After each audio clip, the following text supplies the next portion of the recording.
On va peut-être changer, non? Moins de 10, c'est pas vraiment de votre âge. Ça vous a pas paru un petit peu bizarre, le garçon qui embrassait toutes les filles, là? On avait pas mal de copines, non? Ouais, tu te laisserais, toi, attraper par les cheveux comme il faisait? Bah non, jamais de la vie. Je sais pas, tous les garçons qui applaudissent autour, c'est franchement...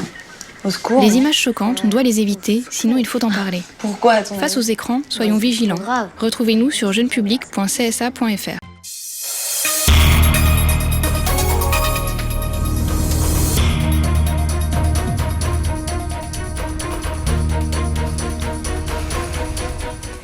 À la une, le cambriolage d'une armurerie zone Collery hier soir. Plusieurs individus se sont emparés d'armes à feu et d'armes blanches. D'autres enseignes du secteur ont subi des dégâts. Des empreintes ont été relevées sur place. Même après le 25 décembre, les lutins doivent encore travailler. Au lendemain des fêtes, les réclamations sont nombreuses dans les services après-vente. Cadeaux peu appréciés, défauts de fabrication, casse ou erreur. Le point sur l'autre face du Père Noël. Et puis dans votre rétro de l'année 2016 ce soir, l'affaire du père Henri-Claude accusé de pédophilie, celle de l'enseignante soupçonnée d'avoir frappé 2 enfants autistes et la démolition d'un squat sur la montagne du Tigre. Zoom sur les mois de mars et avril. Bonsoir à tous. Il n'avait pas subi de cambriolage depuis 3 ans. Le patron d'une armurerie située zone Collery a retrouvé un vieux cauchemar ce matin. Plusieurs individus se sont introduits dans son entreprise la nuit dernière. Les malfaiteurs y ont dérobé des armes à feu ainsi que des armes blanches. La bande en a ensuite profité pour visiter d'autres enseignes du secteur. Caroline Alcide. C'est par cette petite lucarne située à gauche du bâtiment que plusieurs voleurs se sont introduits dans l'armurerie Amazonie Loisirs située à la zone Collery. C'est en ouvrant sa boutique ce matin que le gérant a constaté le vol. Il fait un premier bilan des objets disparus. Pour ce que j'ai vu rapidement, je sais qu'il y a des armes qui ont été dérobées, des armes, de la coutellerie, de la monnaie. Je pense qu'il y en a pour à peu près 1 millier d'euros.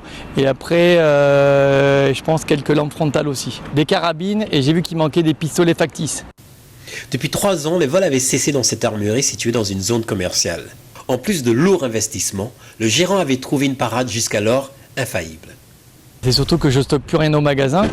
Donc pour l'instant, je ne stocke plus les armes et plus les moteurs hors bord, je mets ça ailleurs. Du coup, pour l'instant, j'ai rien. Et après, ce qu'il y a, c'est que j'ai investi dans d'autres boîtiers d'alarme, j'ai renforcé ma toiture, j'ai remis une dalle béton, un truc comme ça. Donc du coup, le magasin, c'est censé être en blocos. C'est censé. Depuis dimanche, dans cette zone, d'autres chefs d'entreprise ont déploré des cambriolages. Mais le vol des armes inquiète, surtout dans ce climat de violence que connaît actuellement la Guyane. Sur ces images de vidéosurveillance, on voit 3 individus qui s'attaquent à une voiture sur un parking. Tout porte à croire qu'il s'agit du même groupe qui a cambriolé l'armurerie.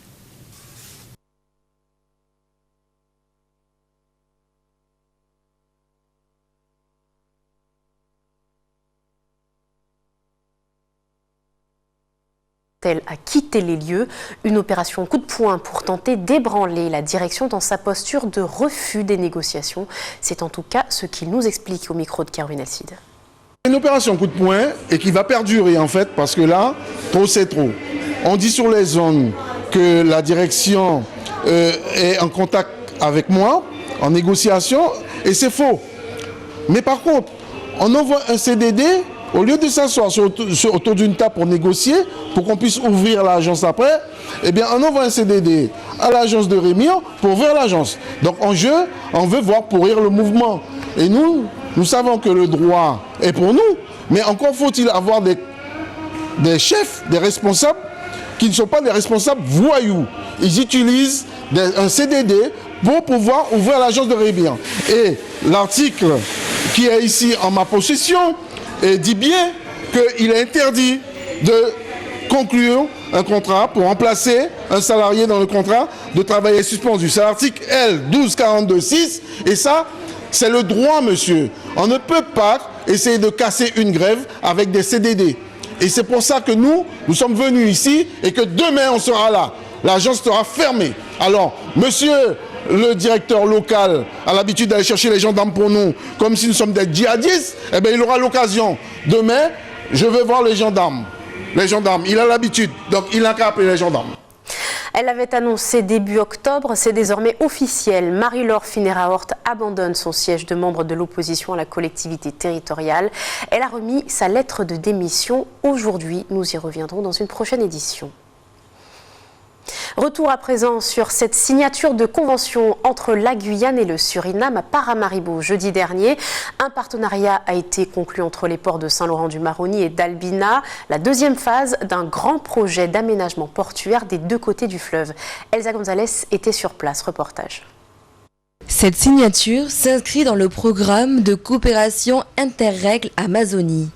Il comprend une nouvelle cale et un nouveau ferry pour le bac de la Gabrielle à Saint-Laurent-du-Maroni et un port piroguier au terminal d'Albina. L'objectif est de favoriser l'échange économique et commercial afin d'améliorer les relations transfrontalières avec le Suriname.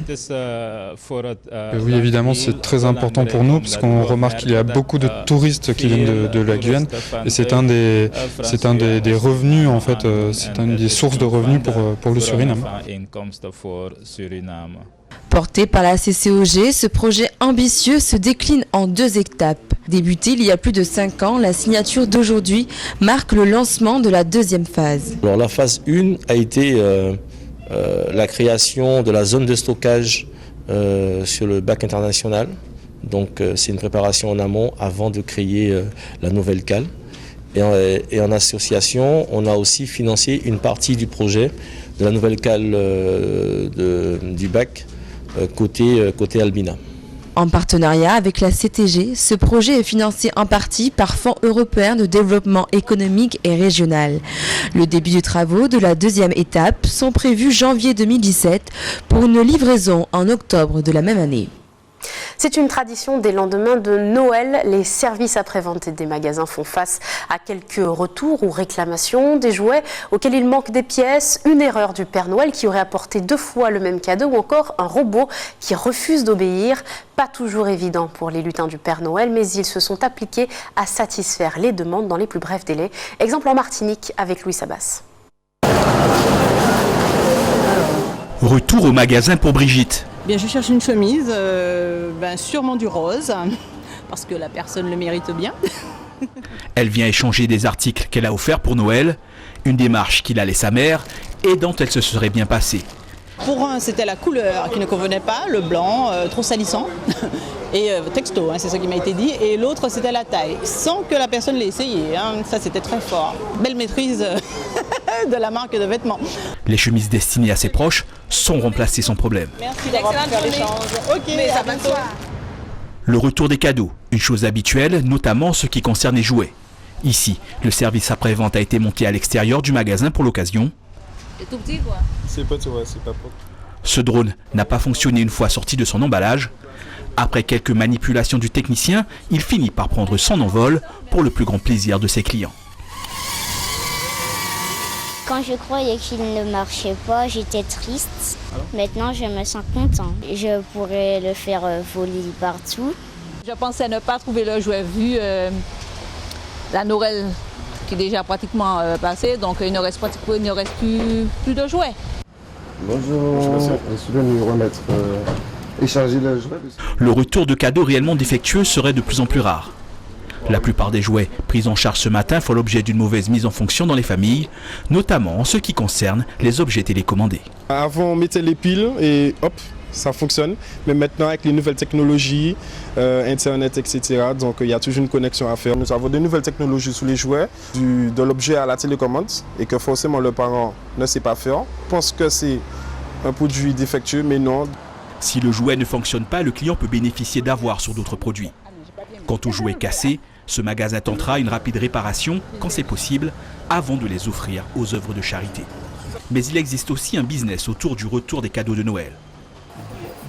Ce type de magasin d'échange-revente, d'occasion, est le temple d'articles non désirés. L'activité du magasin est doublée en cette période. Après Noël, on a justement ce phénomène où les personnes reviennent vendre des cadeaux en double, les cadeaux en trop, les cadeaux pas vraiment souhaités, pour pouvoir soit se racheter d'autres cadeaux ou récupérer du cash. Les magasins sont assez souples en ce qui concerne les dates de retour des cadeaux. Mais ici, on s'attend à un rush de la clientèle en milieu de semaine. En Guadeloupe, les marchandes de feuillage et autres remèdes sont de retour sur les marchés. Elles proposent des bains aux multiples vertus, une tradition entre mysticisme et médecine populaire qui perdure. Karine Diamin nous en dit plus. Sur son étalage, Nicaise propose toutes sortes de feuillages qui serviront à préparer des bains des marées. Un bain des marées, c'est un mélange de feuilles. C'est-à-dire on peut mettre devant nègre, armoise, plus fort que l'homme fort, tout un mélange. C'est pour se laver le corps, se nettoyer le corps, pour se sentir bien. Des fois, c'est toute l'année. En général, c'est plus en fin d'année, par exemple à cette période-là. Oui, c'est-à-dire avant la nouvelle année, même après aussi. C'est bénéfique, quoi. C'est un bain bénéfique, les gens se sentent bien après. Dragon rouge, qui vivra verra, balai doux, une multitude de feuillages supposés posséder des vertus particulières, voire mystiques. Il y a le patchouli, c'est pour la chance, pour bien se faire voir, amour, chance, patchouli. Il y a devant nègre. Le devant nègre, c'est pour se laver le corps après toute l'année, pour avoir un corps propre, pour être propre. Et puis vous avez aussi 9 chemises. Il y a 9 chemises, il y a herbe coupante. On peut aussi se baigner avec. Et 9 chemises, on l'utilise aussi pour la chance, en fin d'année. Si certains feuillages sont exclusivement réservés au bain des marées, d'autres arborent plusieurs utilisations. Le framboisin, il y a le pourpier, le TPI et le dattier. C'est-à-dire après un abus d'alcool ou d'excès de gras, quand on a mangé trop gras, c'est-à-dire la viande de cochon, et après on peut prendre par exemple une tisane. On peut dire tisane, c'est-à-dire la tisane, il faut faire 1 litre et boire par exemple pendant 3 jours de suite. Ou bien un thé, on peut dire un thé, c'est-à-dire une tasse. Quand on dit un thé, c'est une tasse, une petite branche dans chaque. Et on fait un bol de thé, on peut boire le soir au coucher ou bien le matin. Remède rasier au feuillage, tous les moyens sont bons pour tenter de bien démarrer l'année à venir. Retour chez nous, place à votre rétrospective sur l'année écoulée. À présent, avec ce soir, l'affaire du prêtre de Soula, le père Henri-Claude, accusé de pédophilie sur un mineur de moins de 15 ans. La plainte déposée contre une enseignante soupçonnée d'avoir frappé 2 enfants autistes et la démolition de maisons en construction ou abandonnées dans une zone d'habitat illégale de la montagne du Tigre. Zoom sur l'actualité en mars et avril dernier. C'est ici, dans la partie résidentielle du quartier Soula 2 de Macoria, que se trouve la paroisse de l'église Chapelle Sainte-Trinité, où officiait le curé Henri-Claude Jean-Pierre, avant d'être mis en cause dans une affaire de pédophilie.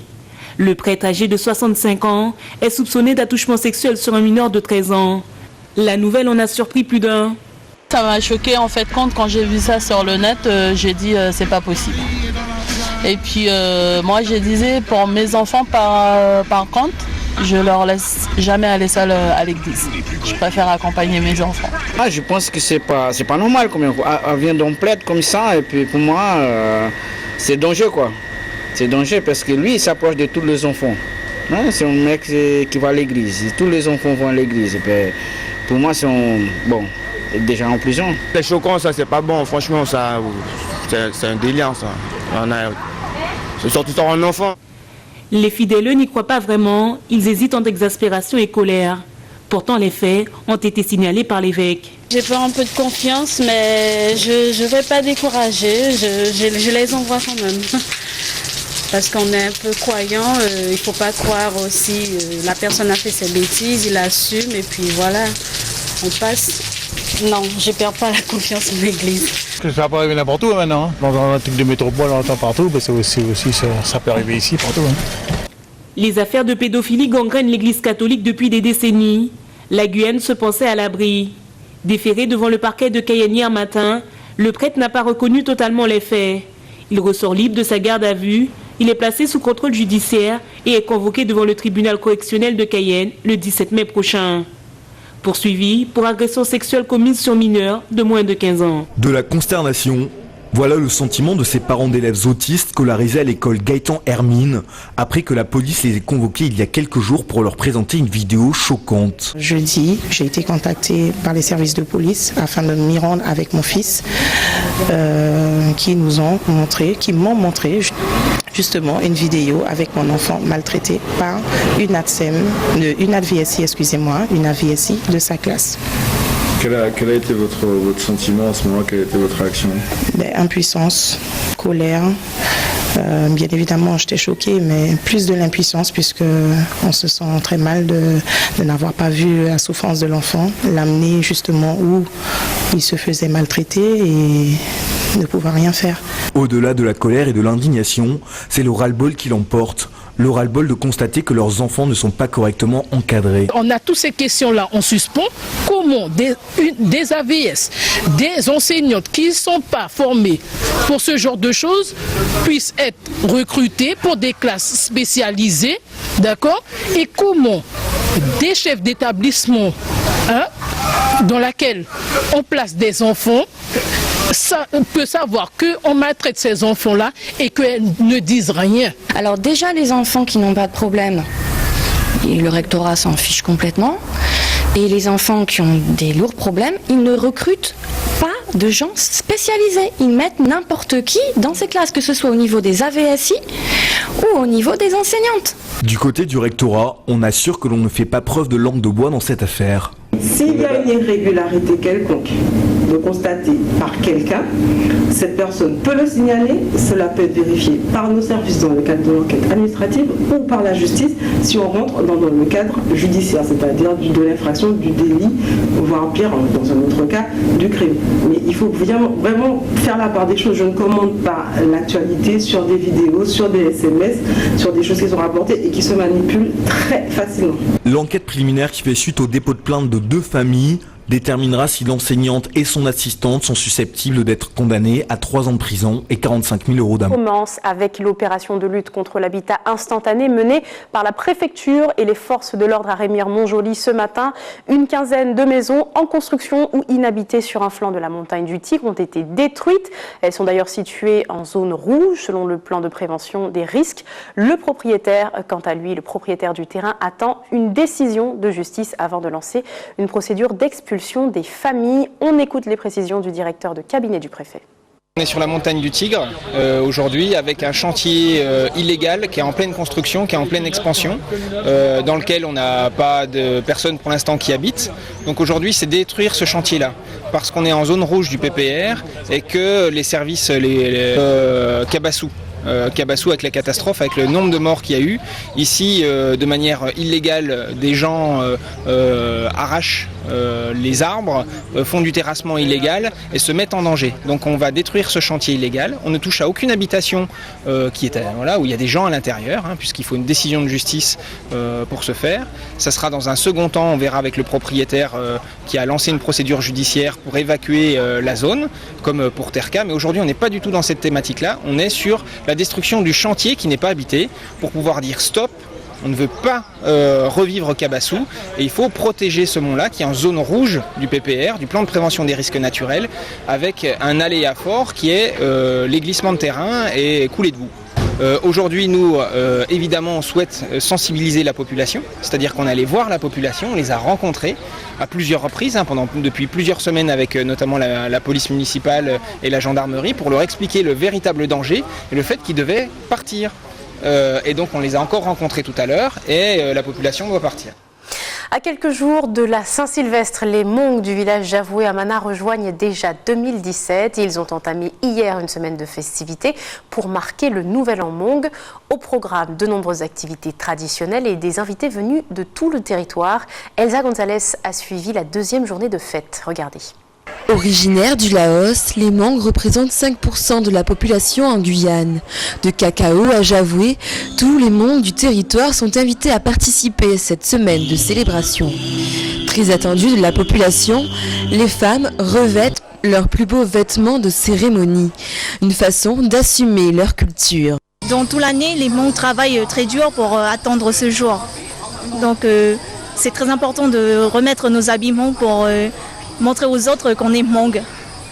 Les femmes sont habillées de façon traditionnelle Hmong blanc, ornées de colliers et de pièces en argent. Une coiffe vient terminer leur costume. Je porte un collier Hmong avec un pantalon et c'est du Hmong blanc. Débuté dimanche par une cérémonie de clôture de l'année 2016, le Nouvel An Hmong est une tradition qui se perpétue depuis des siècles. C'est important parce qu'il faut qu'on le garde. C'est une tradition que partout vous allez dans le monde, si vous voyez qu'il y a des gens qui lancent la balle, les costumes comme ça, ça prouve qu'on est des bons. Alors vous voyez que c'est notre tradition. Alors je trouve qu'il faut garder. Ici, tout le monde s'amuse, petits et grands, jeunes et moins jeunes.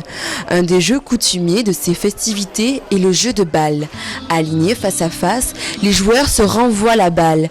Un usage de l'époque pour courtiser sa belle. C'est une sorte de jeu entre les garçons et les filles qui se lancent la balle. Et par l'ancienne tradition, d'après ce que j'ai compris, ce qu'on m'a dit, c'est qu'à l'époque, quand l'une des deux personnes fait tomber la balle, elle doit chanter. C'est un chant en Hmong c'est soit de l'amour, mais c'est plutôt de l'amour, c'est ça. La nouvelle année est célébrée toute la semaine jusqu'au 1er janvier 2017. L'occasion de partager des moments de convivialité et de joie en famille ou entre amis. C'est la fin de ce journal. Je vous rappelle les principaux titres développés ce soir avec notamment ce cambriolage d'une armurerie zone colorie hier. Plusieurs individus se sont emparés d'armes à feu et d'armes blanches. D'autres enseignes du secteur ont également subi des dégâts. Des empreintes ont été relevées. Même après le 25 décembre, les lutins doivent encore travailler. Au lendemain des fêtes, les réclamations sont nombreuses au magasin. Cadeaux peu appréciés, défauts de fabrication, casse ou erreurs, les services après-vente tournent à plein régime. Et puis dans votre rétro de l'année 2016, ce soir, l'affaire du père Henri Claude accusé de pédophilie, celle de l'enseignante soupçonnée d'avoir frappé 2 enfants autistes et une démolition d'une zone d'habitat illégale à la montagne du Tigre. Merci de nous avoir suivis. Ne bougez pas, dans un instant, le journal de TF1, puis vos programmes se poursuivent sur votre antenne ATV Guyane. Très bonne soirée à vous. Rendez-vous demain, même heure.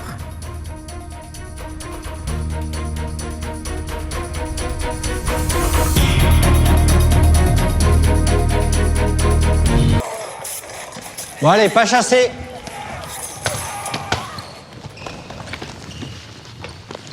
Tu regardes quoi là? C'est une série, ça, mon frère. Oh là là, c'est gore. Moins de 16 ans quand même. Tu sais, moi j'ai beau savoir que c'est des effets spéciaux, ça me fait bien flipper. Ah bon? Ah ouais. Pas toi? Ouais, c'est chaud. Les images violentes, on doit les éviter, sinon il faut en parler. Vas-y, raconte. Face aux écrans, soyons vigilants. Retrouvez-nous sur jeunepublic.csa.fr.